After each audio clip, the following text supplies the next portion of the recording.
com uma palavra de oração. Feche seus olhos, vamos pedir a presença de Deus conosco. Senhor, nosso Deus, nosso Pai, muito obrigado, Senhor, pela Tua presença conosco. Muito obrigado, Senhor, porque o Senhor nos aceita como estamos, nossas falhas e fraquezas. Muito obrigado porque o Senhor nos perdoa e nos ajuda a andar por caminhos bons. Então, aceite nosso louvor e preencha, Pai, o nosso coração. É o que nós suplicamos em nome de Jesus. Amém. Boa noite a todos, cada um aqui.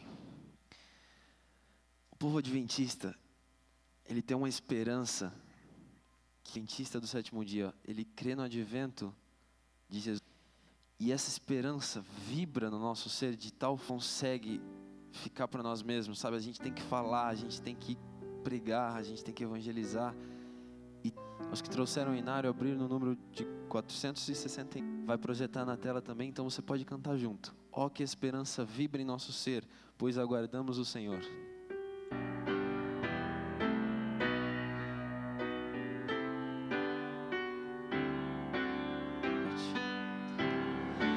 Ó, vibra em nosso ser, fé nas promessas que nos fez.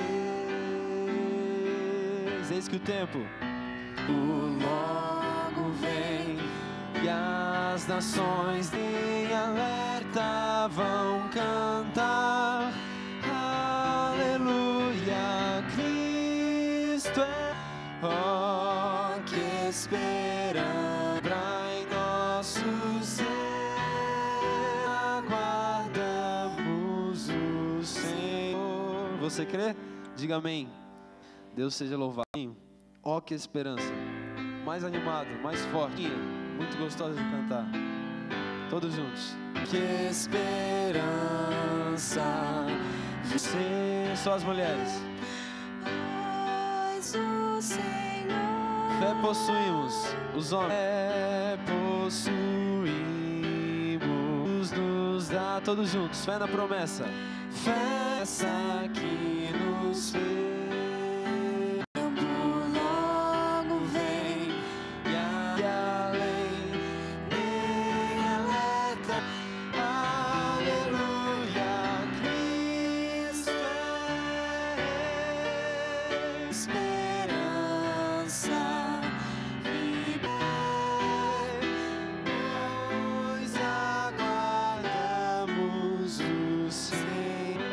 Amém?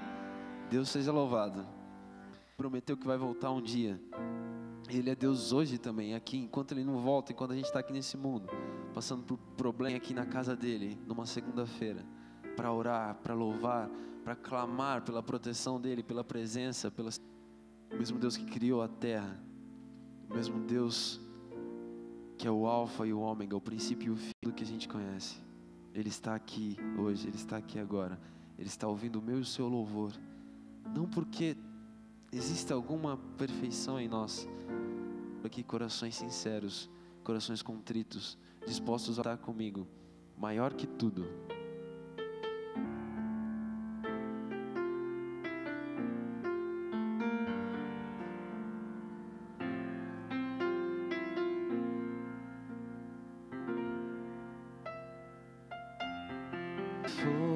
Forças maior que a natureza e tudo que se fez. Que a natureza E tudo que se fez. maior que coisas que o homem. No princípio Deus estava lá. Maior que reinos.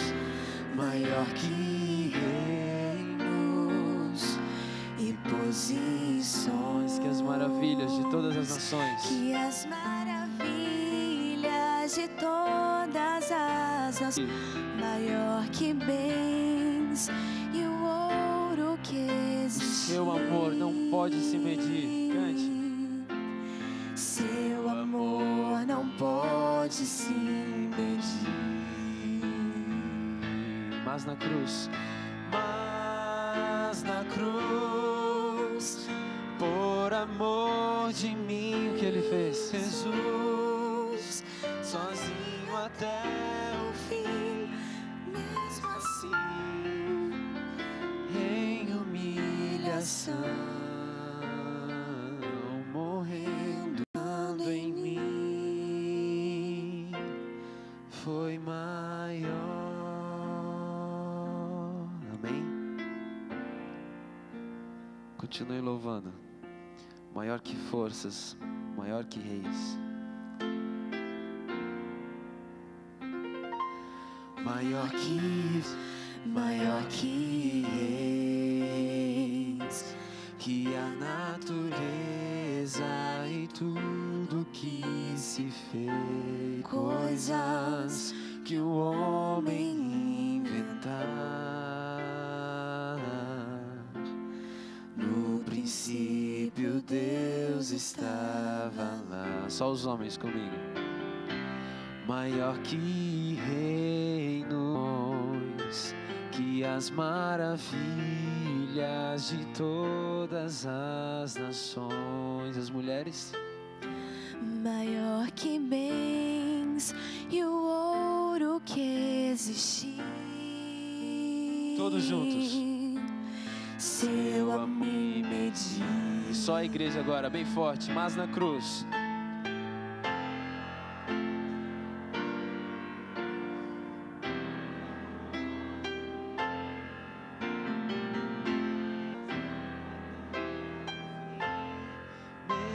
Em humilhação do sol, pensando em mim, foi maior. Em humilhação, morrendo só, pensando em mim,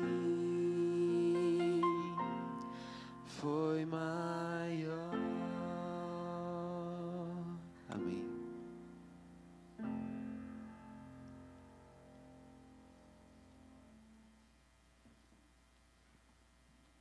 Louvado seja Deus por esse grande amor, não é mesmo?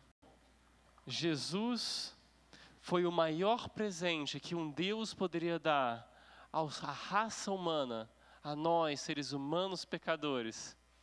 Nós aqui da Igreja do Nasce, pastor Antônio, queremos imitar Deus aqui um pouquinho, também dando presentes para vocês. Se Deus dá presentes para cada um de nós, por que também nós não podemos dar presentes para alguns? Então vamos aqui ao nosso sorteio, como é de costume.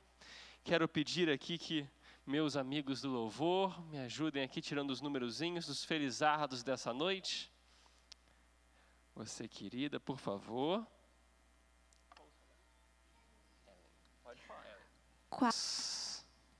Muito bem, que bom. Temos aqui já uma vencedora. Que Deus te abençoe, querida irmã. Vai ganhar um CD bem bonito. Que Deus te abençoe. Vitor?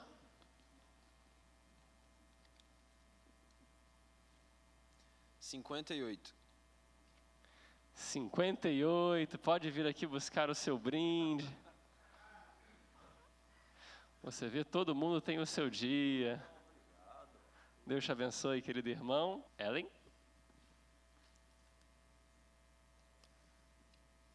299. Você vê, hoje os números estão bem sortidos. E enquanto ela vem, o Vitor já pode tirar o próximo número, o último felizardo da noite.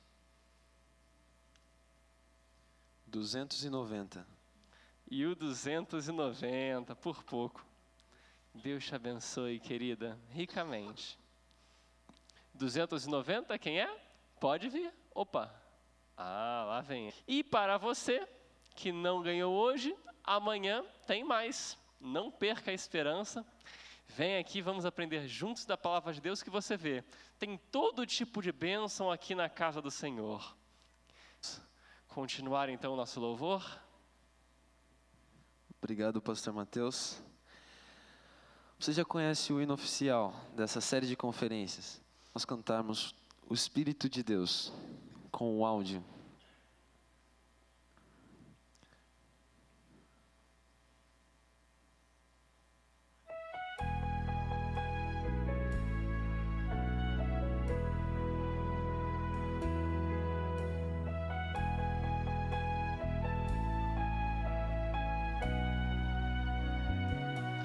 aqui nesse momento, através do seu Espírito. E é disso que nós vamos cantar agora, pedindo a presença dele nesse lugar. Mas mais que isso, pedindo a presença dele no nosso coração. Vamos cantar juntos? O Espírito de Deus está neste lugar. Move neste lugar. Está aqui para consolar. Está aqui para libertar. Está aqui para aqui. Mais uma vez. O Espírito de Deus está neste lugar. O Espírito de Deus se move neste lugar. Está aqui para consolar. Está aqui para libertar. Está aqui para Está aqui. Então peça a ele. Habita em mim, habita em mim. Toque minha mente, meu coração. Toque minha mente, meu coração. Enche minha vida do teu amor. Habita em mim, Deus és mim. De novo. Habita em mim, habita em mim. Enche minha vida do teu amor. Habita em mim, Deus Espírito, habita em mim. Amém. Deus seja louvado. O Espírito de Deus está nesse lugar. Ele se move nesse lugar. Ele quer habitar o meu e o seu coração. Ele quer fazer morada no seu coração. É o Espírito que nos convence do pecado, da justiça e do juízo. Vamos pedir nós e também que Ele habite o nosso coração. Vamos cantar juntos. O Espírito de Deus está nesse lugar. O Espírito de Deus. O Espírito de Deus se move nesse lugar. Está aqui para consolar. Está aqui para guiar. O Espírito de Deus está aqui. Os homens. O Espírito de Deus está neste lugar. As mulheres. O Espírito de Deus se move neste lugar. Amém. Está aqui para consolar. Está aqui para libertar. Está aqui para guiar. O Espírito de mim. Habita em mim. Toque minha mente, meu coração. Habita em mim, Deus Espírito. Mais uma vez, bem forte. Habita em mim. Toque minha mente, meu coração. Enche minha vida do teu amor. Habita em mim, Deus Espírito. Habita em mim. Amém.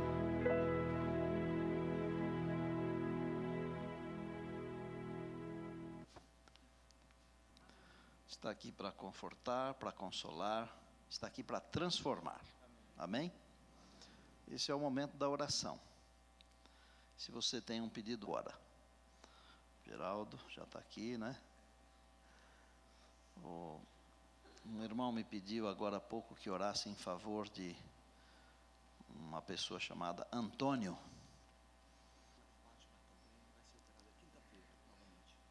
Irmã do Geraldo, a Fátima vai ser operada outra vez na próxima quinta. Será a 4ª cirurgia já, irmãos. Se ajoelhem junto comigo agora, por favor.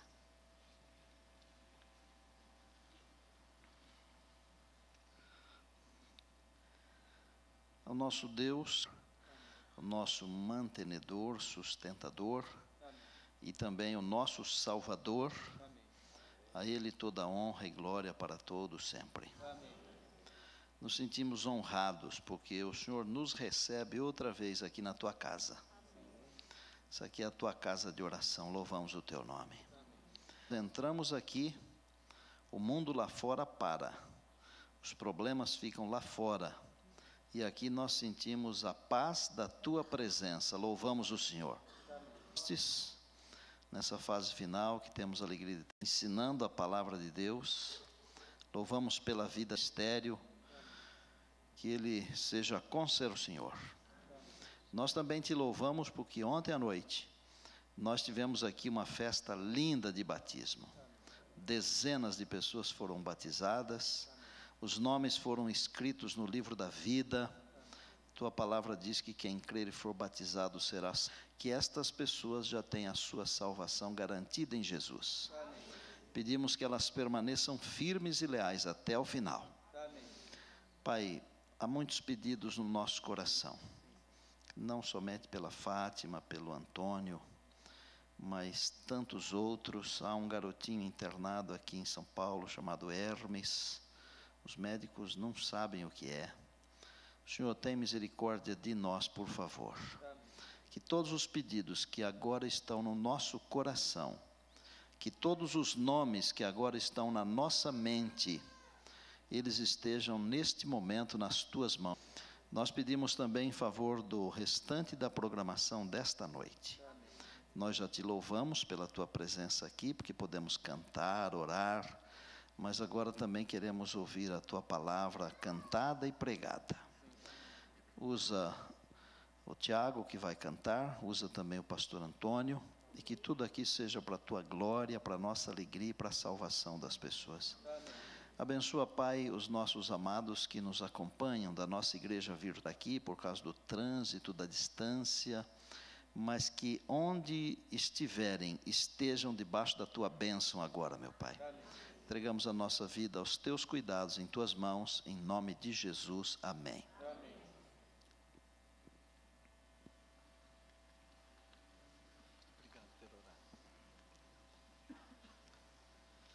Tiago vai cantar para a gente, logo depois o pastor Antônio vai pregar a palavra. Deus nos abençoe mais uma vez, todos são muito...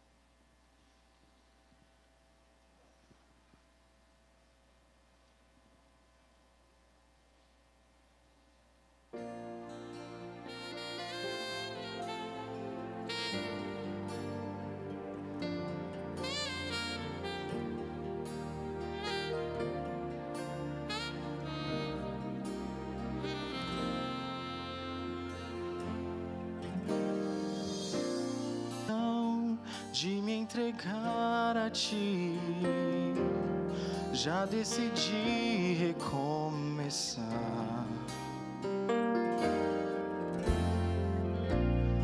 Mas estou preso ao meu viver, com tanta coisa pra fazer, já não consigo mais ter. Eu queria ter um tempo, conversar contigo a sós. Eu preciso ouvir a tua voz. Sempre que eu paro pra pensar, me vem a sensação de que não vou mais conseguir.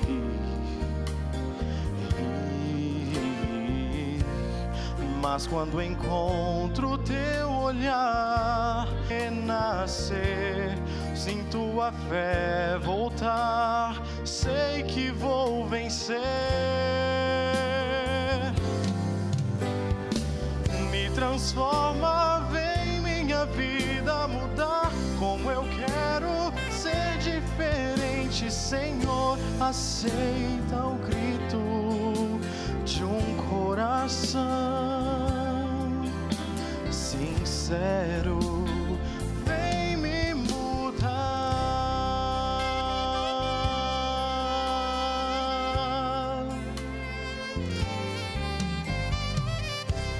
Sempre que eu paro pra pensar, me vem a sensação de que não vou mais conseguir.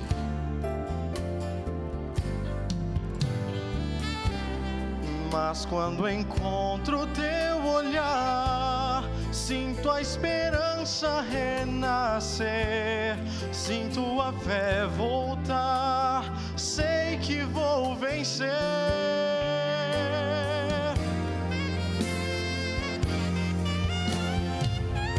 transforma, vem minha vida mudar. Como eu quero ser diferente, Senhor, aceita o grito de um coração sincero. Vem me mudar, me transforma, vem minha vida mudar. Como eu quero ser diferente, Senhor, aceita o grito de um coração sincero. Vem me mudar.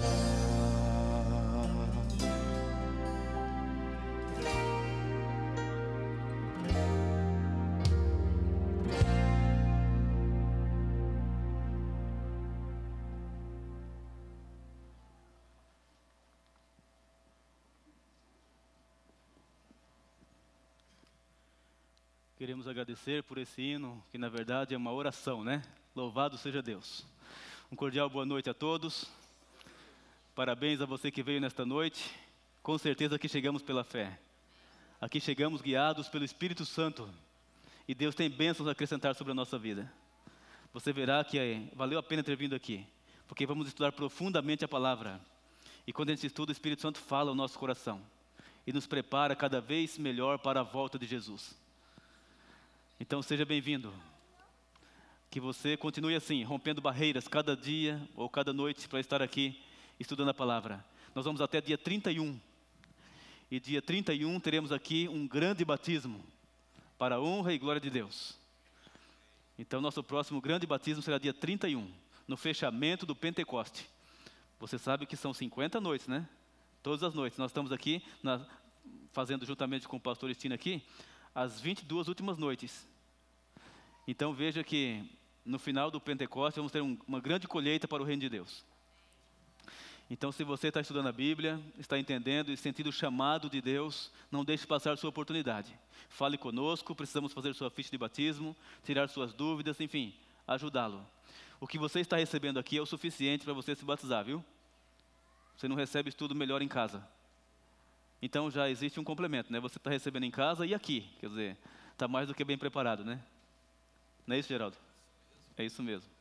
Meus amigos, a partir de hoje estamos entrando em uma nova fase. Todos que estiverem aqui, o pastor Estina está dando um brinde para todos que não são membros batizados na Igreja Adventista e estarão aqui nesta semana, amanhã, depois de amanhã e depois de amanhã.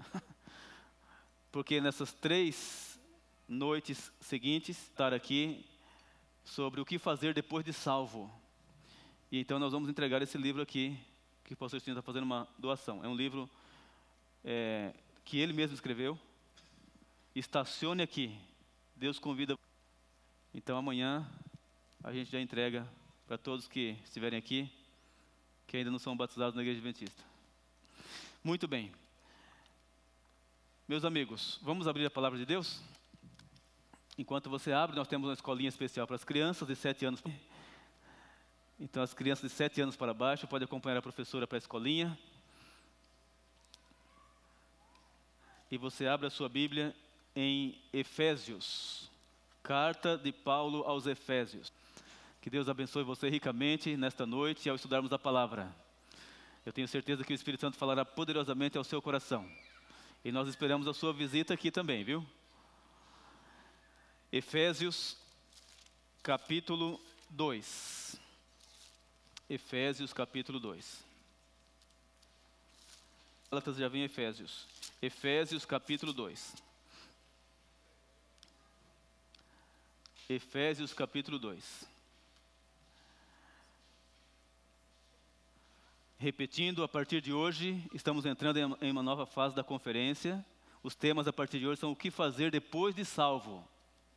Então eu fui salvo. Então Deus nos dá as leis e as regras para praticarmos. Mas as leis e as regras não são o que fazer para ser salvo, mas o que fazer depois de salvo. Então nós vamos entender essa questão hoje um pouco melhor. Todos acharam aí Efésios capítulo 2? Para a tela, para a introdução. Veja aqui. Deus deixou leis na Bíblia. E há uma polêmica no meio religioso a respeito da lei. Então, muitos pastores evangélicos, por falta de entendimento, de conhecimento amplo da Bíblia Sagrada, ensinam seus fiéis que a lei de Deus foi abolida, que não precisa mais guardar a lei, que a lei é coisa do Antigo Testamento, que a lei é coisa de Moisés, que nós não estamos mais no tempo da lei. Sim, líderes evangélicos estão ensinando seus fiéis que não precisa mais guardar a lei de Deus. Mas por que falam isso? Porque não entendem a distinção entre as leis na Bíblia. Então, nem sempre quando aparece a palavra lei na Bíblia, se trata dos 10 mandamentos. Por exemplo, a palavra lei aparece na Bíblia do povo de Israel. A palavra lei aparece também na Bíblia, se referindo à lei de saúde que Deus deixou para o seu povo. A palavra lei aparece também na Bíblia para a Torá. A Torá são chamados pela Bíblia de lei. É a Torá. Então veja que a palavra lei aparece muitas vezes na Bíblia, e nem sempre quando aparece a palavra lei se refere aos 10 mandamentos. Aparece também a palavra lei na Bíblia, se referindo a toda a Bíblia. Então toda a Bíblia é chamada pela própria Bíblia de lei. Aparece também a palavra lei na Bíblia se referindo aos 10 mandamentos que Deus escreveu, referindo aos acréscimos que os judeus fizeram sobre a lei de Deus. Aparece também a palavra lei na Bíblia para a lei cerimonial, a lei de cerimônias, que constava de festas fixas, sacrifícios de cordeiros e circuncisão. Então veja que a lei cerimonial é chamada de lei também. Então veja, se não entendermos bem a distinção entre as leis na Bíblia, facilmente poderíamos fazer confusão. Por exemplo, vamos ali para a lei cerimonial. A lei cerimonial, ela apontava para um aspecto da vida de Cristo. E quando Cristo veio, a lei cerimonial encontrou seu cumprimento em Cristo. E essa lei cerimonial hoje não é mais praticada como tal. Vamos aqui explicar, por exemplo, o sacrifício de cordeiros. Antes de Jesus vir a esse mundo, nascer da Virgem Maria e morrer na cruz do Calvário, para uma pessoa ser perdoada de um pecado, ela tinha que se arrepender, como hoje temos que nos arrependermos. E arrependida, tinha que pegar um cordeiro, e Deus que mandou que fosse assim. Cordeiro é um animal manso, não podia ser bravo, não podia ser velho nem aleijado. Tinha que pegar um animalzinho perfeito. E aí então o pecador estendia as 2 mãos sobre a cabeça do animal, confessava seus pecados. Aí quando terminava de confessar os pecados na cabeça do animal, aí o sacerdote dava um facão para ele, e o próprio pecador tinha que cortar o pescoço do animal. Aí o sangue espirrava, e o sacerdote parava numa vasilha, depois entrava num lugar chamado santuário, e fazia um ritual com o sangue, conforme Deus orientou que fosse feito. E assim foi por cerca de 4.000 anos na face da terra, todos os dias, sangue, sangue, sangue e sangue de animal. Porque Jesus só nasceu aqui da Virgem Maria e morreu na cruz do Calvário cerca de 4.000 anos depois do pecado de Adão e Eva. Então, durante cerca de 4.000 anos, quando alguém pecava contra algum dos 10 mandamentos da lei de Deus, tinha que, arrependido, matar um cordeiro em seu lugar. Senão, ele morria, porque o salário do pecado é a morte. Então veja, mas Deus explicou que esse cordeiro representava o Messias, representava Jesus que um dia viria a este mundo e tomaria sobre si os pecados da humanidade e derramaria o seu sangue na cruz do Calvário. Por isso, João Batista apontou para Jesus e falou assim, ó, eis o Cordeiro de Deus que tira o pecado do mundo.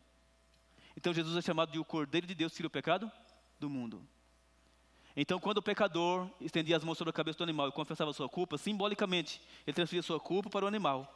E para o homem não morrer, porque o salário do pecado é a morte, o animalzinho inocente morria no seu lugar. E isso foi até que Cristo veio. Então quando Cristo veio, esse cerimonial encontrou seu cumprimento em Cristo. E então não é mais praticado. Hoje ninguém precisa matar cordeiro mais para receber perdão de pecados. Por quê? Porque Jesus já veio. Agora, quando uma pessoa peca contra algum dos 10 mandamentos, merece a morte. Mas para ele não morrer, ele tem que ir a Cristo e confessar seus pecados, aceitando Jesus como o Cordeiro de Deus. Então, por que estou explicando isso? Porque, então quando você lê na Bíblia que a lei acabou, presta atenção para verificar de que lei que está falando. Porque senão facilmente você pode fazer confusão. Como alguns líderes religiosos fazem, dizendo que a lei acabou, que a lei acabou. Mas que lei que acabou? Outro exemplo são as festas fixas. Então, 7 festas eram praticadas juntamente com o sacrifício de cordeiros. E essas festas apontavam para um aspecto da vida de Cristo. E quando Cristo veio, então essas festas deixaram de ser praticadas como tais. E essas festas são também chamadas de leis na Bíblia. E a circuncisão? A circuncisão era uma operação feita no pênis do homem aos 8 dias de vida. Então era como se fosse uma operação de fimose, tirava o prepúcio do pênis. E aquilo era uma cerimônia carnal e espiritual. Ou seja, todo filho homem que nascia do povo de Deus, ele era circuncidado e era feito um registro, indicando que aquele menino fazia parte do povo de Deus. Quando Jesus veio a esse mundo, a circuncisão tinha causado um problema entre judeus e gentios. E então Jesus Cristo acabou com essa cerimônia da circuncisão, a cerimônia espiritual. Hoje, quem quiser ser membro da igreja de Deus não precisa mais ser circuncidado, mas precisa sim ser batizado nas águas. Então note que a circuncisão também acabou, e a circuncisão é chamada na Bíblia de lei. Está vendo? Mandamentos. Bem entendido até aqui? Olha só. Deus deixou na Bíblia leis e regras para que os seus filhos pudessem colocar em prática. Mas as leis e as regras não são o que fazer para ser salvo, mas o que fazer depois de salvo. Então eu digo, Senhor Deus, eu estava no mundão lá perdido. E eu praticava as regras do mundo, as leis do mundo. Mas agora eu aceitei Jesus como meu Salvador. Como é que eu tenho que viver? Aí Deus fala, filho, aqui estão as regras e as leis. Ande assim agora. Então eu não vou guardar a lei para ser um filho de Deus, mas porque eu já sou um filho de Deus. Eu não vou guardar a lei para ser salvo, mas porque eu já fui salvo por Cristo Jesus. Então agora vamos entender o equilíbrio das coisas. Efésios 2, de 8 a 10. Olha o que diz aqui. 2, verso 8. Pois é pela graça que sois salvos, por meio da fé. E isto não vem de vós, é dom de quem? De Deus. Diz que a salvação não vem por obras, para que ninguém se glorie. Verso 10. Pois somos feitura sua, criados em Cristo Jesus para as boas obras, as quais Deus preparou para que andássemos nelas. Então veja que o texto é muito claro no verso 8, dizendo assim, pois é pela graça que sois salvos. Então vamos aqui para a tela. A salvação, eu gostaria que você nunca se esquecesse disso. A salvação é tão somente pelo quê? Pela graça. Pela graça sois salvos. E é por meio da fé. E diz que a fé não vem de nós, é um dom de Deus. É um dom de Deus. E diz que a salvação não vem por obras, para que ninguém se glorie. A salvação não vem por obras. Seria uma corrida desenfreada. Para ver quem faz mais para merecer. Quem faz mais para merecer o céu? E talvez os ricos teriam maior possibilidade de entrar no céu do que nós, né?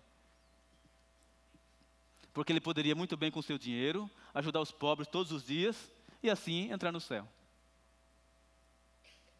Mas a salvação não vem por obras, para que ninguém bata no peito e fale, eu mereço, ó, porque eu faço isso, eu faço aquilo. Então a salvação não vem por obras, para que ninguém conte vantagem. Mas o verso 10 dá o equilíbrio. Diz o quê? Somos feituras de Deus, criados em Cristo Jesus, para quê? Para as boas obras. Ah, então as boas obras é o que fazer depois de salvo. Funciona como fruto na vida do cristão. Uma pessoa que foi transformada, passou pelo milagre da conversão, a vida dele é de boas obras, naturalmente. Mas ele não vai fazer aquilo para merecer o céu. É porque ele foi transformado e a vida dele é assim. De boas obras. Então vamos lá. Somos salvos pelo que mesmo? Pelo quê? Pela graça. Nunca se esqueça disso, hein? Não pensa você que você vai ser salvo porque devolve dízimo na igreja. Você pode dar caminhão de dinheiro todo dia para a igreja, você vai morrer perdido dando caminhão de dinheiro para a igreja. Porque dar dinheiro para a igreja não salva ninguém. Guardar os 10 mandamentos não salva ninguém. Se os 10 mandamentos salvassem alguém, Jesus não precisaria morrer na cruz. É ou não é? Lógico. Deus diria assim, guarda os mandamentos e vai para o céu. Mas não é assim. Então veja que a pessoa não vai ser salva porque usa paletó e gravata. De jeito nenhum. Então veja, o que é graça? De um modo bem simples. Graça é um favor que Deus nos fez que nós não merecemos. E que favor foi esse que Deus nos fez que nós não merecemos? Hein? É o plano da salvação em Cristo Jesus. Então, graça, irmãos, é o plano da salvação. Então, o que é graça? Agora, explicando melhor. Graça envolve a encarnação de Cristo, quando Ele deixou o céu e se encarnou no ventre da Virgem Maria. Graça envolve a vitória dele sobre Satanás, porque não caiu em pecado. Graça envolve, irmãos, quando Jesus tomou sobre si os nossos pecados e morreu na cruz do Calvário. Graça envolve a sua ressurreição, quando venceu a morte e a sepultura. Graça envolve o que Ele está fazendo por nós hoje lá no céu, como nosso advogado. E graça envolve também a volta dEle para nos tirar daqui. Então, graça é o plano da salvação em Cristo Jesus. Então, nós somos salvos único e exclusivamente por Jesus Cristo, e nada mais. Então, isso precisa ficar bem entendido, né? Então, eu não vou ser salvo porque eu sou pastor não, viu? Eu posso ser pastor e ficar de fora do reino. A pessoa não vai ser salva porque tem um cargo na igreja. Não, pode ter um cargo na igreja e se perder também. Então a salvação está em Cristo. Agora diz que a salvação é pela graça, que é um favor que Deus nos fez que nós não merecemos, e é por meio da fé. E diz que nem a fé vem de nós. A fé é o quê? Um dom de Deus. E dom significa o quê? Um presente. A fé é um presente que Deus nos dá. E todo mundo tem fé, viu? Uns têm uma fé atrofiada, outros têm uma fé expandida. Porque a fé pode aumentar e pode diminuir. Como é que a fé pode aumentar? Toda vez que você se aproxima de Deus de alguma maneira, a sua fé aumenta. O contrário também é verdadeiro. Toda vez que você se afasta de Deus, sua fé diminui. Então, quando você canta um hino, sua fé aumenta. Quando você ora, sua fé aumenta. Quando você lê a Bíblia, sua fé aumenta. Quando você vem à igreja, sua fé aumenta. Então, toda vez que você se aproxima de Deus, sua fé aumenta. Mas a fé não vem de nós. É um dom de Deus. Ele diz que a salvação não vem por obras para que ninguém conte vantagem. Mas somos feituras de Deus, criados em Cristo Jesus para as boas obras, as quais Deus preparou para que andássemos nelas. Meus amigos, ficou claro até aqui? Porque agora nós vamos entrar nas regras.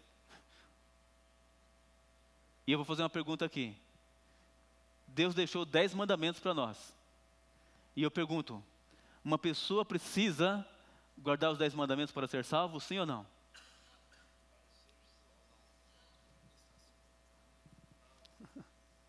Olha bem a pergunta. Uma pessoa precisa guardar os 10 mandamentos para ser salvo, sim ou não? É uma pergunta capciosa, né? Agora, uma pessoa que foi salva pela graça, ela guarda os mandamentos ou não? Vamos ler agora João capítulo 14, versículo 13. Evangelho de João capítulo 14, versículo 13. Aliás, versículo 15, né? João 14, versículo 15.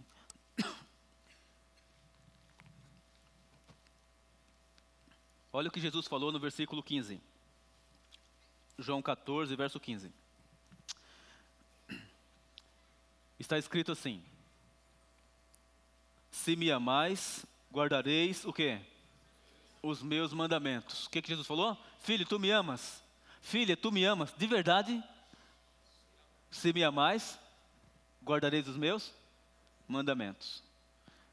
Então, uma pessoa que ama a Deus de verdade guarda os mandamentos ou não? Com prazer. Então, a prova real de que a pessoa ama a Deus é a obediência. Filho, tu me amas, então guarda os meus mandamentos. Porque os mandamentos é o que fazer depois de salvo. Veja agora o capítulo 14, versículo 21. 21. Olha como ele especifica agora. Aquele que tem os meus mandamentos e os guarda, é esse o que me ama. E quem me ama será amado de meu Pai, e eu também o amarei e me manifestarei a ele. Então agora, para que ninguém confunda, ele fala assim, ó, aquele que tem os meus mandamentos e os guarda, é esse aí, ó. É esse aí que me ama. Então, meus amigos, a guarda dos mandamentos é a prova real de que a pessoa ama a Deus, ama a Jesus Cristo. Veja agora o capítulo 15, verso 10. 15, verso 10. Jesus falou assim, ó, se guardardes os meus mandamentos, permanecereis no meu amor, assim como eu tenho guardado os mandamentos de meu Pai, e permaneço no seu amor.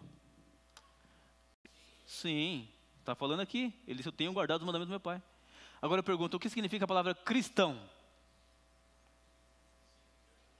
Cristão é uma pessoa que segue quem? Jesus Cristo. Então, como seguidores de Cristo, nós também devemos observar os 10 mandamentos. Porque Jesus observou os 10 mandamentos. E nós somos cristãos. Agora, e aquela pessoa que fala assim, eu amo a Deus, Deus é maravilhoso, oh glória, aleluia, e não guarda os mandamentos?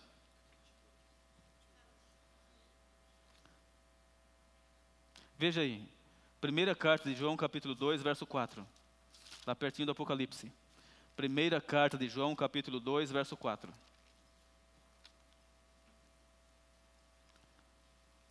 Olha o que está escrito aí. Capítulo 2, versículo 4.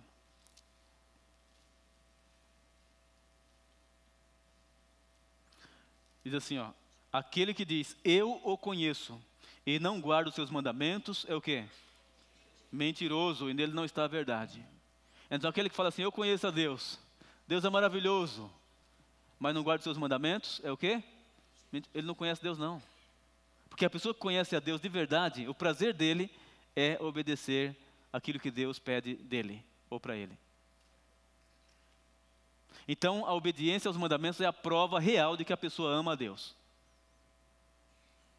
Meus amigos, onde eu fui batizado, eu trabalhava numa empresa de confecções de roupas, e ali eu tinha um amigo de uma outra igreja evangélica. E eu sempre ali estava conversando com ele. E ele falou assim, ele me chamava de Toninho. Ó, Toninho, não tem mais 10 mandamentos? Falei, não? Disse, não. Falei, o que é que tem? Ele falou, só tem 2 agora. Eu falei, ah, é? É. E quais são? Ele falou, é amar a Deus sobre todas as coisas e o próximo como a ti mesmo. Eu falei, onde é que está escrito isso? Aí ele não sabia. É interessante, irmãos. Quando alguém fala alguma coisa, você pergunta para ele assim, onde é que está escrito? E deixa ele se espernear, para ele mostrar. Porque tem gente que fala coisa que ouviu e você vai querer se explicar. Não explica nada não. Claro, se a pessoa for sincera, você explica. Mas tem gente que vem com pergunta já querendo o quê? Outro dia chegou um para mim e falou assim, sua igreja é uma seita. Eu falei, o quê? Ah, sua igreja é uma seita. Eu falei, você sabe o que é uma seita? Perguntei assim, você me explica por favor o que é uma seita? Aí ele não sabia. Eu falei, então você vai pesquisar e depois vem falar comigo. Você está entendendo? Eu poderia já explicando. Mas não, a pessoa tem que raciocinar. Tem que raciocinar para saber o que está falando. Então veja só. Então esse colega de uma outra igreja disse, não, só tem 2 mandamentos. Eu falei, ah é? É. E quais são? Amar a Deus sobre todas as coisas e o próximo a ti mesmo. Onde é que está escrito que só tem 2 mandamentos? Que não tem mais 10? Me mostra aí então na Bíblia. E ele não sabia. E eu sabia onde é que estava o texto que ele estava falando. Só que o texto não diz o que ele estava dizendo. Você está entendendo como é que é? Vamos abrir a Bíblia para ver. Olha só. Mateus capítulo 22.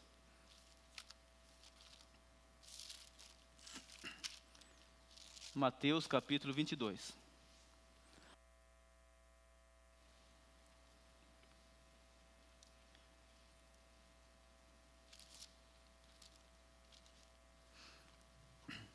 Mateus capítulo 22, e vamos ler aí o versículo 37. 37. Respondeu-lhe Jesus: amarás o Senhor teu Deus de todo o teu coração, de toda a tua alma e de todo o teu entendimento. Este é o primeiro e grande mandamento. O segundo, semelhante a este, é: amarás o teu próximo como a ti mesmo. Aí ele falou: está vendo aí? Está vendo aí? Só tem dois. Eu falei: aqui não está falando que só tem dois, não. Veja, irmãos, ele fez uma interpretação particular do assunto. Ele não olhou o que está respondendo. Respondendo o quê e para quem? Ah, então tem que analisar, para saber o que é que está acontecendo aqui. Então veja, irmãos, que aqui um pouco antes vai mencionar uma palavrinha chamada fariseus. Então você vai perceber que muitas vezes no Novo Testamento vai aparecer a palavra fariseu. E algumas poucas vezes chama a palavra saduceu. Então eram dois segmentos religiosos que não aceitaram Jesus como sendo o Messias. E viviam o tempo todo atrás de Cristo, assim, procurando defeito para condenar Jesus. O tempo todo. Você pode ler o Novo Testamento, você vai ver isso. E então o que aconteceu? Olha, diz. Veja o versículo 34.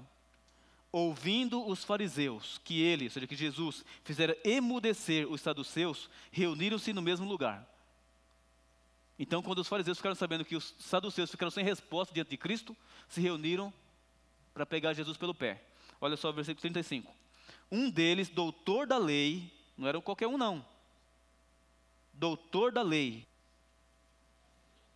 para o experimentar. Então a pergunta era capciosa. Não é que o doutor da lei queria saber de algum versículo aí? 35? Um deles, doutor da lei, interrogou-o para o experimentar. Olha a pergunta capciosa. 36. Mestre, qual é o grande mandamento na lei? Veja, esse fariseu perguntou, não que ele queria saber. Ele queria testar Jesus Cristo. E Jesus, conhecendo o coração dele, Jesus bateu bem em cima, onde tinha que bater. O que ele falou? Versículo 37. Teu Deus de todo o teu coração, de toda a tua alma e de todo o teu entendimento. Este é o primeiro e grande mandamento. Verso 39. O segundo, semelhante a este, é: amarás o teu próximo como a ti mesmo. E Jesus não parou aí. Olha o que ele fala no verso seguinte, no 40. Destes dois mandamentos depende o quê? Toda a lei e os profetas. Meus amigos, quando Jesus fala aqui toda a Bíblia, que na ocasião só existia o Antigo Testamento, quando Jesus esteve na terra, depois que ele morreu. Então Jesus nunca usou o Novo Testamento. Nunca leu o Novo Testamento. Quando ele ia pregar da estudo bíblico, só tinha o Antigo Testamento. Então quando ele fala aqui, ó, desses dois mandamentos depende toda a lei e os profetas, ele está falando assim, ó, depende, quando ele fala toda a lei, é a Torá, os 5 primeiros livros da Bíblia. E os profetas são os escritos dos profetas. Então ele está falando que toda a Bíblia se resume em 2 mandamentos. Amar a Deus de todo o coração, de todo o entendimento, e ao próximo como a ti mesmo. Agora, resumir não é tirar nada. Resumir é dizer tudo em poucas palavras. Então Jesus aqui não está falando que só tem 2 mandamentos, que 10 mandamentos não existe mais. Como aquele meu colega estava falando. Está vendo? Ele pegou o texto e interpretou de outra forma. Então toda vez que aparecia assim, ó, lei e profetas, se refere a toda a Bíblia. Muito bem. Mas o que é curioso é que os 10 mandamentos da lei de Deus também se resumem em 2. Aliás, quem foi que escreveu os 10 mandamentos? Abra a sua Bíblia aí em Êxodo capítulo 20, aliás, Êxodo capítulo 31, versículo 18. Êxodo 31, 18.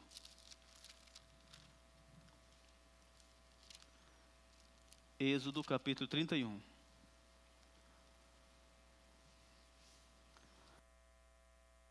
Capítulo 31, versículo 18. Olha o que está escrito aqui.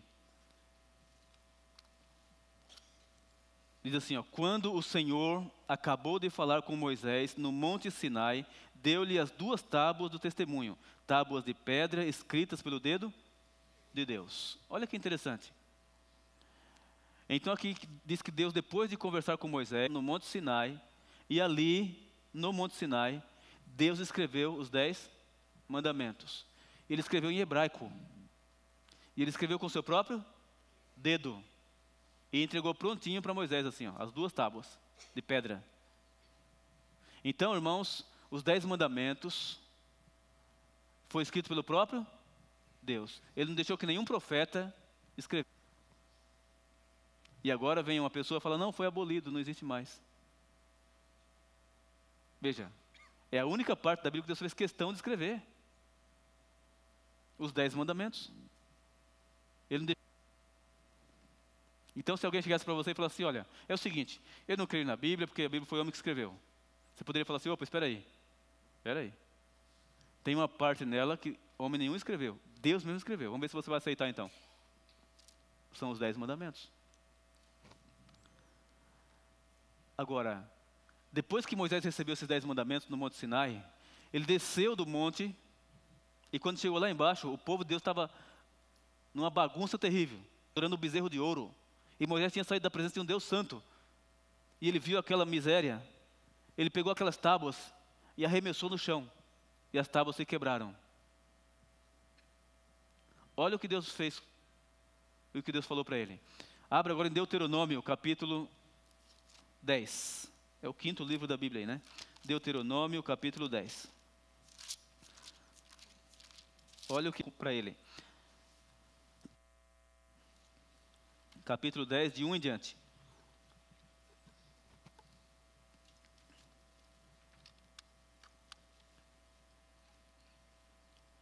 De 1 em diante. Naquele mesmo tempo me disse o Senhor, alisa 2 tábuas de pedra, como as primeiras, uma arca de madeira. Verso 2. Nessas tábuas escreverei as palavras que estavam aonde? Nas primeiras tábuas que quebraste, e as porás na arca.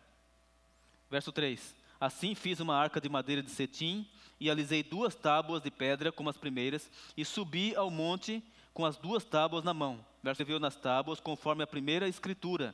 O que ele escreveu? Os 10 mandamentos que ele vos falara no dia da congregação, no monte do meio do fogo. E o Senhor entregou-as a mim. Então agora pela segunda vez, Deus escreveu os 10 mandamentos. Em 2 tábuas de pedra. Agora o que é interessante notar é que na primeira tábua, Deus escreveu quantos mandamentos? Escreveu quantos? 6. Então na primeira tábua, Deus escreveu 4 mandamentos que se referem ao amor a Deus. E na segunda tábua, Ele escreveu 6 mandamentos que se referem ao amor ao próximo. Então os 10 mandamentos também se resumem em 2. Amor a Deus e amor ao próximo. Então você vai notar, ao ler os 10 mandamentos, que fala diretamente do amor do homem para com Deus, que é o amor vertical do homem para com Deus.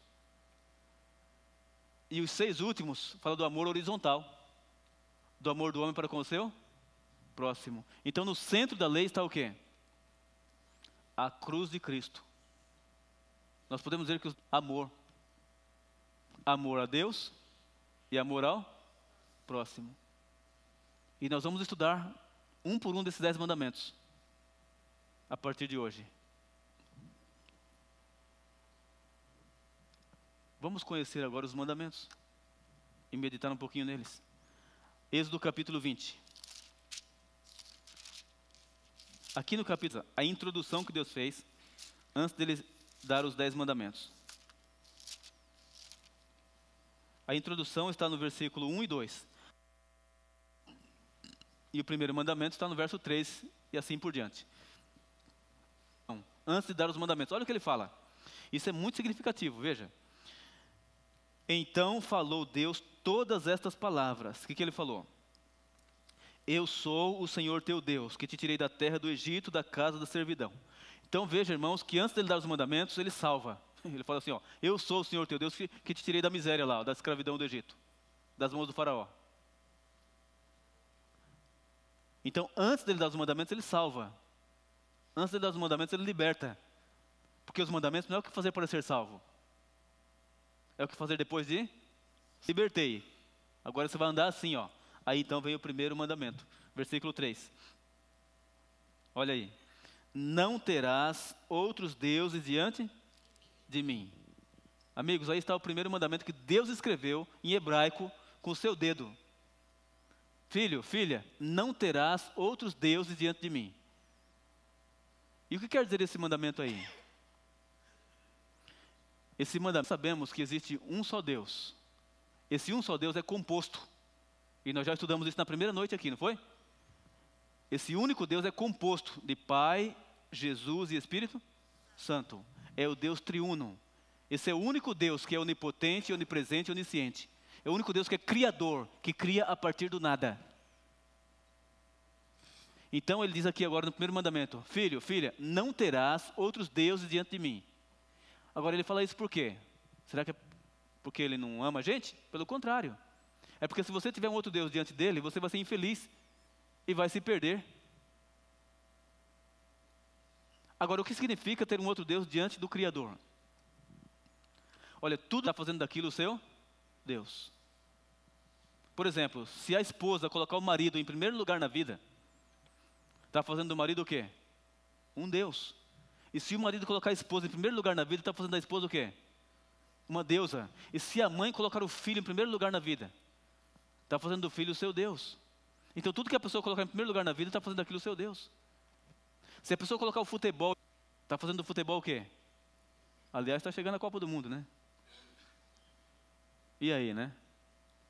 E se o jogo cair na hora do culto, hein? Já pensou, não? E aí, né? Você vai ver jogo ou vai ir para a igreja?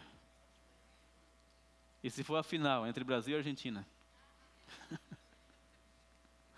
Em geral. Pois é. Então veja, irmãos. Tudo que a pessoa colocar em primeiro lugar na vida está fazendo daquilo o seu Deus. Se a pessoa colocar o emprego em primeiro lugar na vida, está fazendo do emprego o seu Deus. E assim sucessivamente. E Deus fala: filho, filha, não terás outros deuses. Esse é o primeiro mandamento que Deus escreveu. Agora, qual é o segundo mandamento? Vamos aí. Vai do versículo 4 até o versículo 6. Olha o que está escrito. Não farás para ti imagem de escultura, nem semelhança alguma do que há em cima nos céus, nem embaixo na terra, nem nas águas debaixo da terra. Não te encurvarás diante delas, nem as servirás, porque eu sou o Senhor teu Deus, Deus zeloso, são daqueles que me aborrecem. Mas faço misericórdia até 1000 gerações daqueles que me amam e guardam os meus mandamentos. Aqui está o segundo mandamento. Deus fala: filho, filha, não faça para ti imagem de escultura. E se alguém fizer, filho, não se curve diante delas. Porque eu sou o Senhor teu Deus. Meus amigos, quando a gente lê esse versículo aqui, a gente só lembra da igreja católica, né? Porque está cheio de estátua lá, né? Pois é, mas o pior de tudo é que muitos pastores evangélicos estão também fazendo imagem de escultura. Por exemplo, quando um pastor evangélico diz assim: olha, esse óleo está ungido, leva para sua casa que vai espantar demônios. A fé da pessoa vai estar onde, irmãos? No óleo. Você pega uma toalha, diz: essa toalha está ungida, leva para sua casa que vai espantar demônios. A fé vai estar onde? Na toalha. Você pega uma chave, diz: essa chave é da vitória. Né? Essa chave aqui é a chave da vitória. Uma chave abençoada. Se você não tiver essa chave, não tem vitória.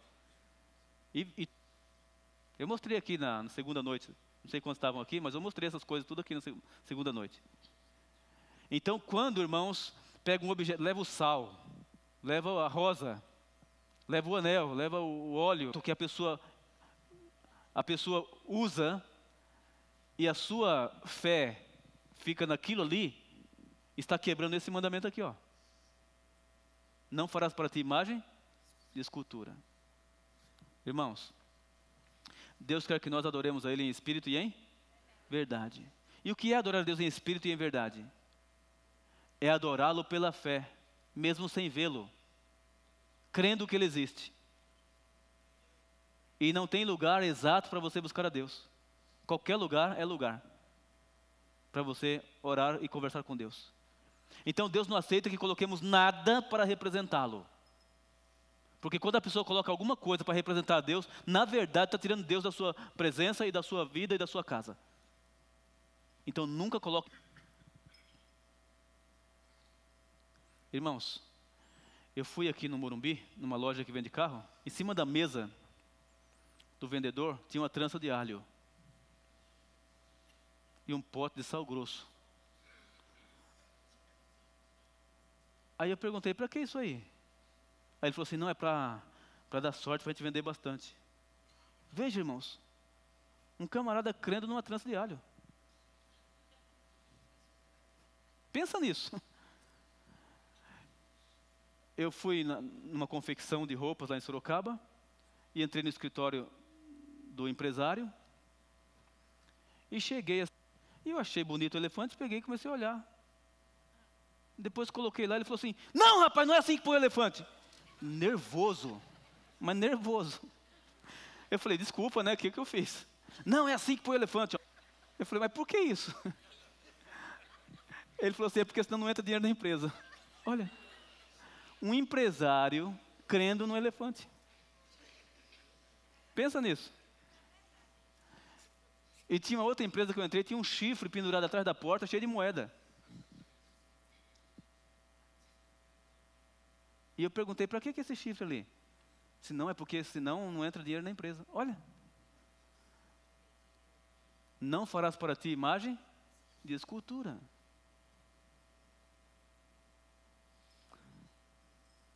Meus amigos, marca aí onde você está, e nós vamos voltar para cá.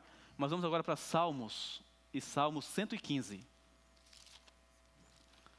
Salmo 115.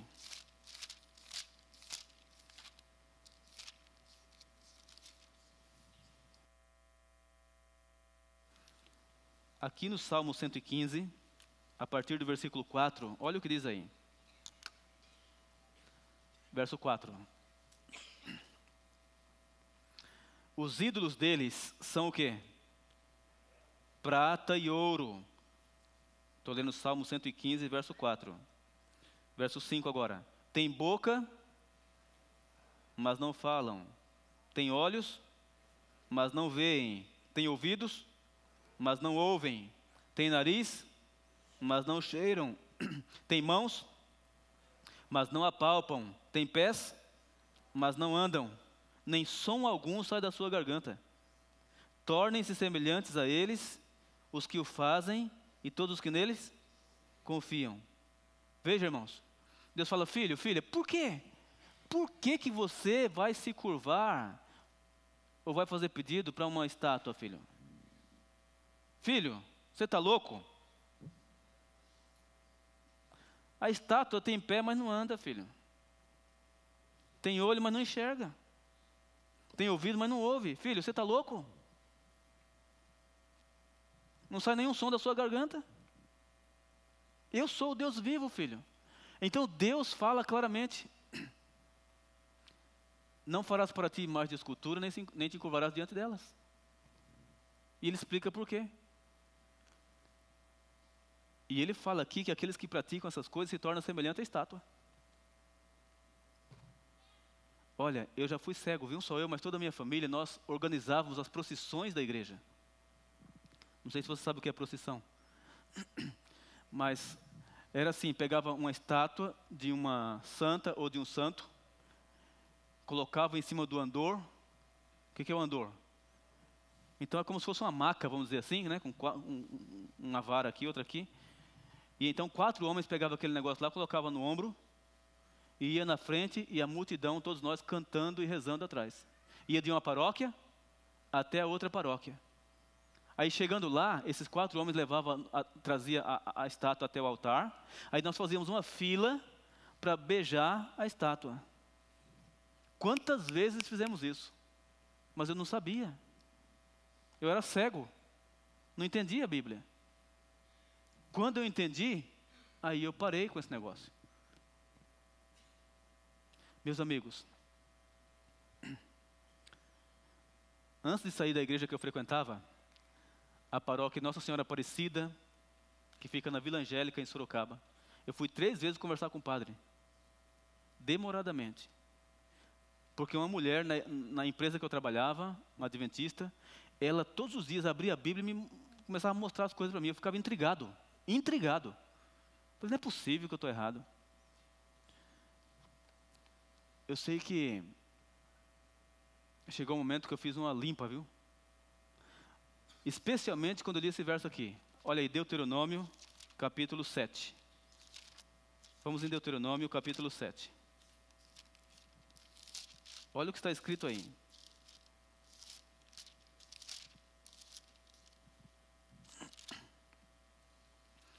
Capítulo 7, verso 25. Olha o que está escrito aí. Deuteronômio 7, 25. As imagens de escultura de seus deuses, faça o quê? Queimarás no fogo. Não cobiçarás a prata nem o ouro que haja nelas, nem os tomarás para ti, para que não sejas iludido, pois é abominação ao Senhor teu Deus. Verso 26.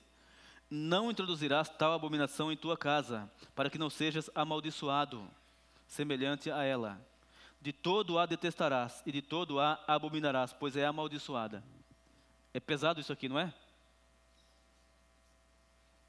Então, as religiões pagãs é que tinham tal costume. E Deus fala, filho, não põe isso na sua casa. Filho, tira isso daí, porque senão você vai ser amaldiçoado semelhante a ela. De todo a detestarás, de todo a abominarás, pois é amaldiçoada. É forte, não é? Pois é, quando eu li isso aqui, aquilo que era meu, eu fiz uma limpa. Joguei tudo fora. Mas atenção, se você tem, e é seu, e você está entendendo isso aqui, você pode jogar fora, mas não vai quebrar o santo dos outros. Você sabe que tem crente desequilibrado que quebra o santo dos outros, né? E arruma uma confusão. Você tem que respeitar a pessoa, né? Porque se ela não tem a luz da verdade, você tem que respeitar ela. Mas, irmãos, a coisa fica tão forte que as pessoas às vezes entendem isso e têm medo de jogar fora e ser amaldiçoado. Eu dei estudo numa casa, a mulher tinha um monte de estátua. Aí quando eu expliquei tudo isso para ela, ela falou assim, e agora, o que eu faço com isso? Eu falei, ó, Deus está falando, pode jogar fora. Ela falou, mas não tenho coragem. Veja, irmãos, cria um vínculo assim psicológico tão forte, né? Ela falou, não tenho coragem. Eu falei, se a senhora me der, eu jogo. Aí ela pegou, colocou num saco, aí eu levei e joguei tudo fora. Mas você vê o vínculo que fica tão forte que a pessoa fica temerosa. Eu dei estudo para uma mulher da igreja, como que é o nome daquela do solo sagrado? Messiânica. Eu dei estudo para ela e ela tinha um relicário, uma medalha assim, que ninguém podia ver, tal, andava escondido. E ela entendeu a palavra, aceitou a Jesus como Salvador. E aí ela falou assim, ninguém pode ver. E a pessoa lá, o líder, falou que quando se alguém sair de lá, tem que ir lá devolver para ele esse negócio. Eu falei, a senhora não precisa ir lá não. Eu falei, se a senhora for lá, ele vai tentar mudar a cabeça da senhora. Ela falou, o que eu faço com isso? Eu falei, joga fora. Veja, irmãos, como é que fica o vínculo na cabeça da pessoa. Eu falei, se a senhora me der, eu jogo fora. Aí ela tirou o negócio e me deu. Então você veja como que é o negócio. Deus, irmãos, fala que nós devemos adorá-lo em espírito e em... que não devemos colocar nada para representar a Deus. Que tudo que você coloca para representar a Deus, tira Deus da sua vida e da sua presença. Porque a sua atenção é... Então, meus amigos, esse é o segundo mandamento. Não farás para ti imagem de escultura. Nem com objetos, nem com estátuas. Volte lá para Êxodo capítulo 20. E vamos agora para o terceiro mandamento. E o terceiro mandamento está no versículo 7. E diz assim, ó, verso 7. Não tomarás o nome do Senhor teu Deus em vão, porque o Senhor não terá por inocente o que tomar o seu nome em vão. Irmãos, aqui não está falando de YHWH. Você sabe que o nome de Deus em hebraico, já estudamos aqui também, é YHWH. Quando fala que não tomarás o nome do Senhor teu Deus em vão, aqui nome tem que ver com caráter e com missão. Na Bíblia Sagrada, nome tem que ver com caráter e com missão. Por exemplo, Israel significa o quê? Vencedor, aquele que lutou com Deus em oração e foi perdoado. Jacó significa o quê? Jacó significa calcanhar. Não diretamente enganador, mas calcanhar.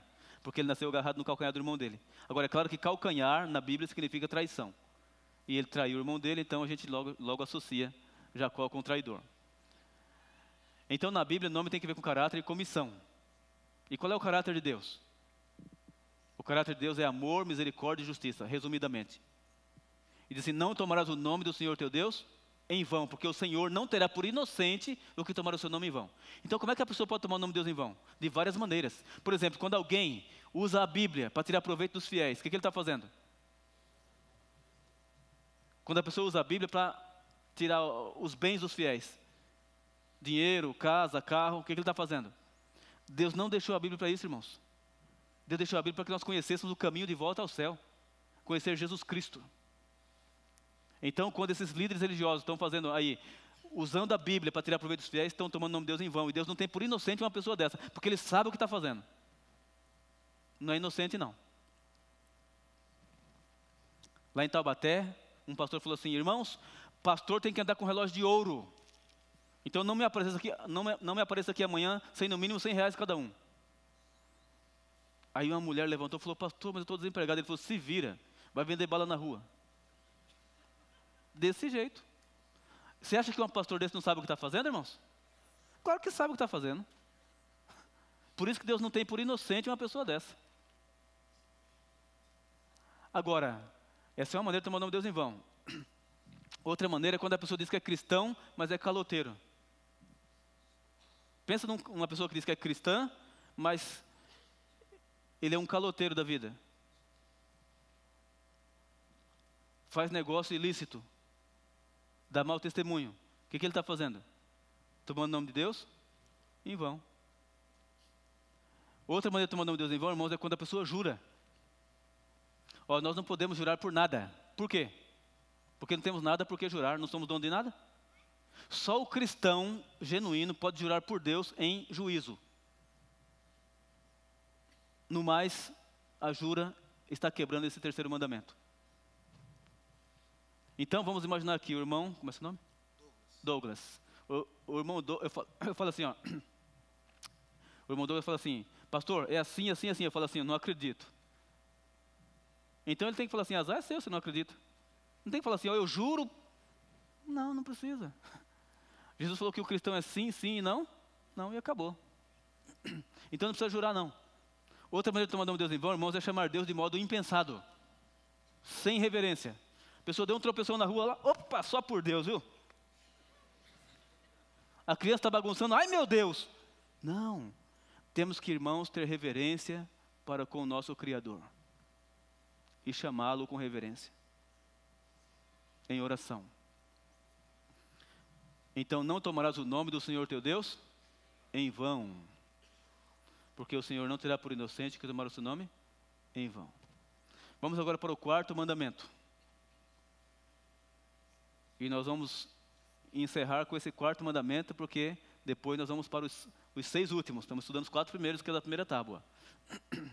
Então o quarto mandamento vai do 8 ao 11. E diz assim, olha.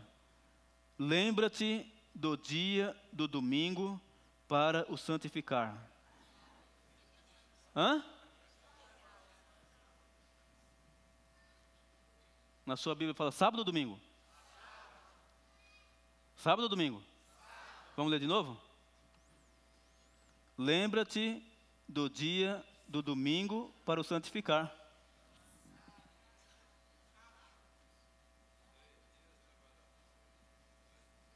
Claro que eu fiz isso de propósito, né? Aqui está escrito sábado. Mas tem muita gente que lê aqui sábado e diz o quê? Mas é domingo. Escreveu. Então vamos ler direito. Lembra-te do dia do sábado para o santificar. 6 dias trabalharás e farás toda a tua obra. Mas o 7º dia é o sábado do Senhor teu Deus. Não farás nenhum trabalho, nem tu, nem o teu filho, nem a tua filha, nem o teu servo, que é o teu animal, e nem o estrangeiro que está dentro das tuas portas. Aí explica por quê, no verso 11. Porque em 6 dias fez o Senhor o céu e a terra, o mar e tudo que neles há. E ao 7º dia descansou. Por isso o Senhor abençoou o dia de sábado e o santificou. Então, irmãos, aqui a razão que Deus nos dá porque devemos guardar o sábado é porque Ele é o Criador. Lembra-te, lembra-te, lembra-te. Por que Deus fala lembra-te? Você vai dizer para não se esquecer. Tudo certo, mas não é bem por isso não. É porque já existia. Deus não diria para você, lembra-te de uma coisa que nunca existiu. É que lá no começo do mundo, Deus criou o mundo em dias. No 7º dia, Deus não criou nada. Ele apenas descansou, santificou e abençoou. De modo que Deus aqui, quando Deus deu os 10 mandamentos escritos, Ele falou para o povo assim, ó, lembra-te, lembra-te, lembra-te do dia do sábado para o santificar. Aí Ele fala, 6 dias trabalharás e farás toda a tua obra. Mas o som que Ele nos dá porque devemos guardar o sábado é porque Ele é o Criador. De modo, meus amigos, que o 7º dia da semana foi colocado por Deus para ser o memorial da criação. Veja só. Então Deus criou o mundo em 6 dias, né? Ao 7º dia descansou, abençoou e santificou. O 7º dia foi colocado como memorial. E memorial vem de memória. E serve para quê?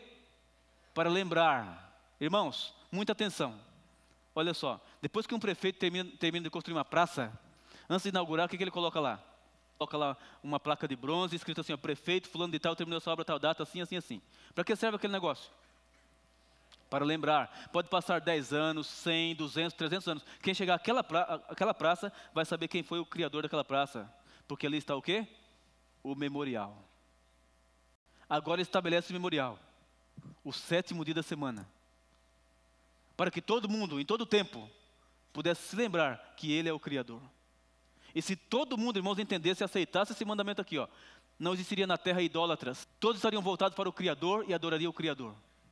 Mas o diabo, ao longo dos milênios, trabalhou fortemente com organizações políticas e religiosas para abafar essa verdade, para então pregar que Deus não existe. E hoje, grandes homens se pregando pelos cotovelos que Deus não existe.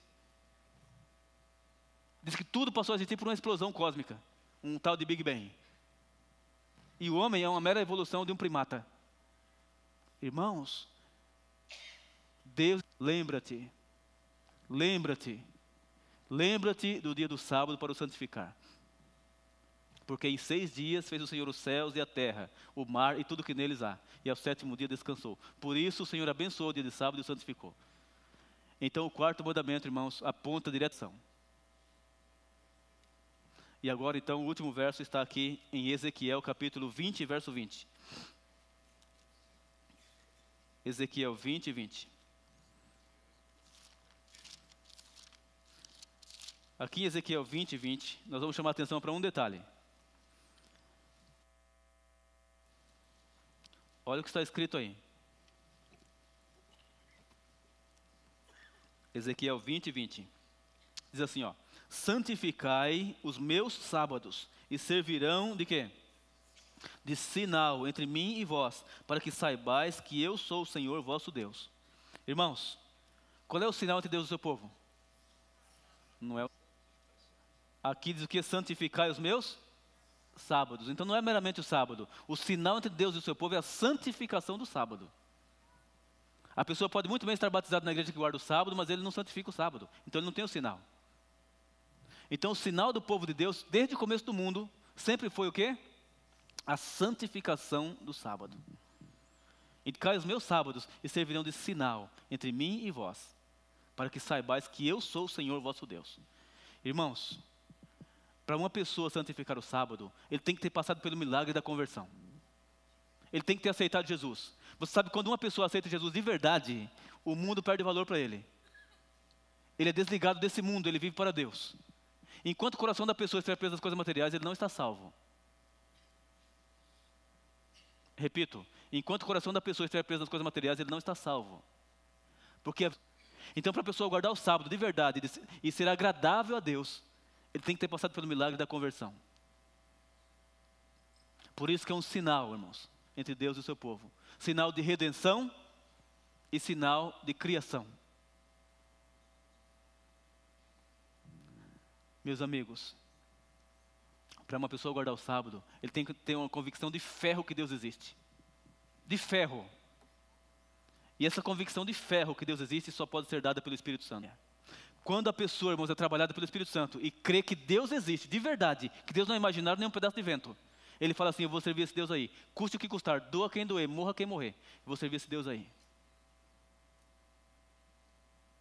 Quando ele entende que esse Deus é o Criador dos céus e da terra, e não só o Criador, esse Deus é o doador da vida, e não só o doador da vida, ele é o mantenedor da vida, porque é ele quem me sustenta, não é o meu patrão.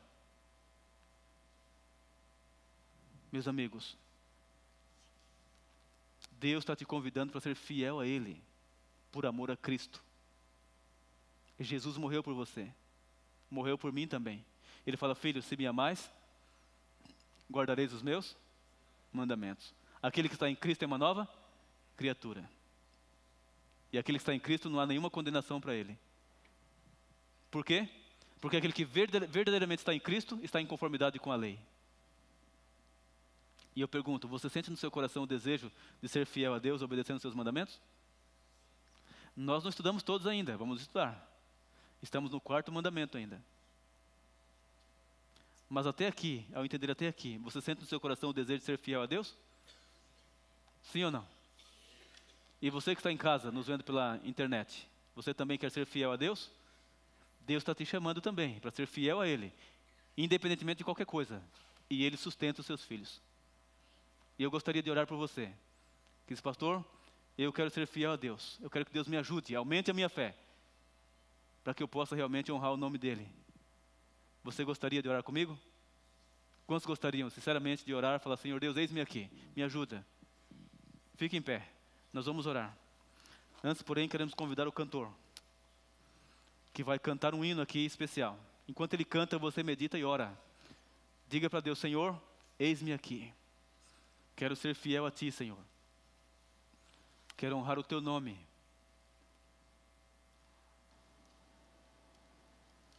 Já gostaria de lembrar que o tema de amanhã, irmãos, vai servir de base para toda a sua vida como cristão. O tema de amanhã é muito importante. É claro, ligado aqui ao tema de hoje. Vamos ver profundamente sobre esse 4º mandamento. Você vai entender coisas aqui que você nunca pensou.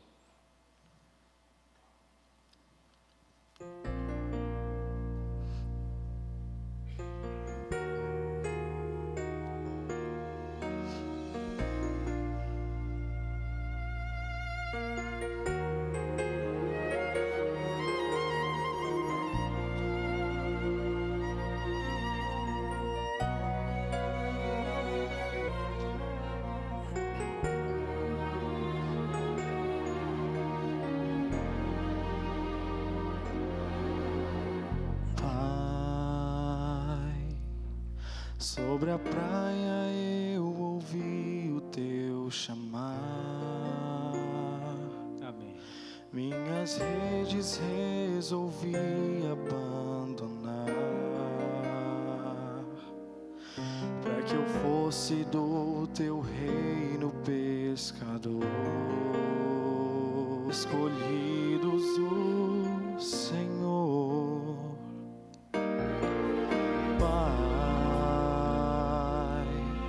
Ordenaste que eu andasse sobre o mar,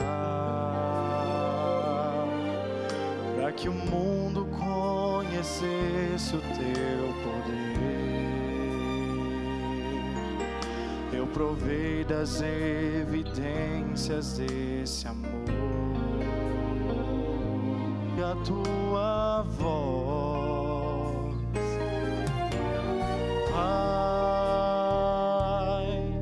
eu errei não me entregando à oração, fui dormir sem me importar com Teu sofrer, e nem mesmo imaginar que era por contas. Eu compreendo a imensidão do meu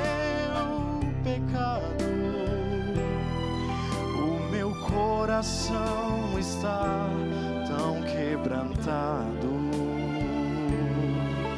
pois deixei de carregar a minha cruz.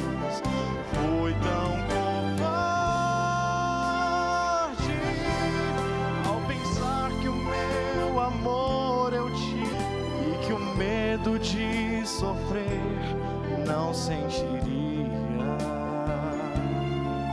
Eu fugi e te neguei até o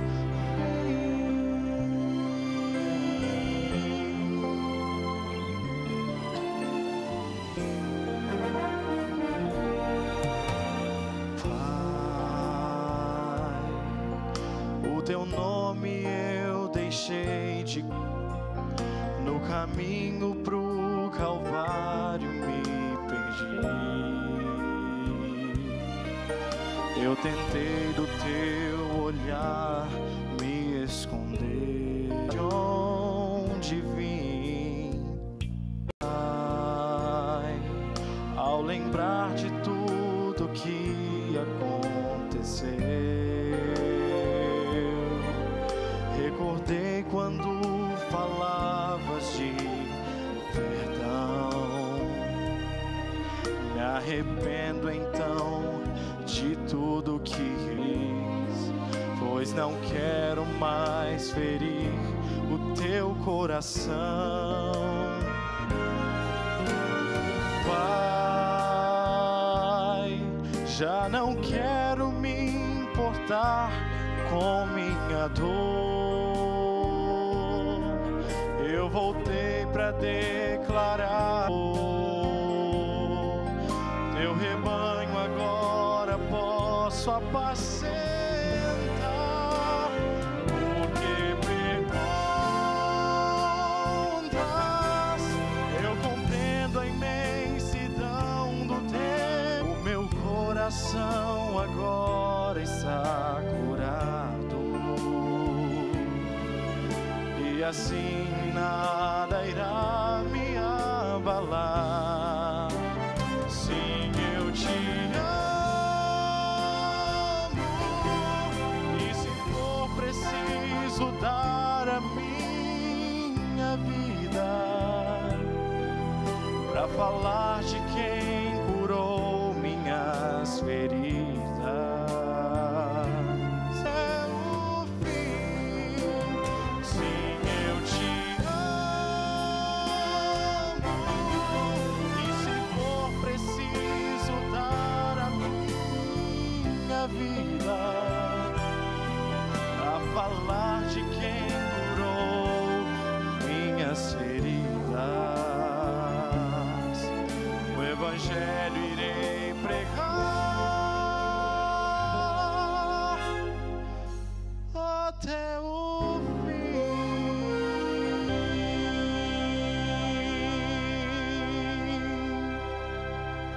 Amém. Parabéns pela sua decisão, viu? Dizendo, Senhor, eis-me aqui. Deus quer pessoas assim, que estuda a palavra e põe em prática. Esse é bem-aventurado. E nós vamos orar agora para que Deus te abençoe nessa decisão.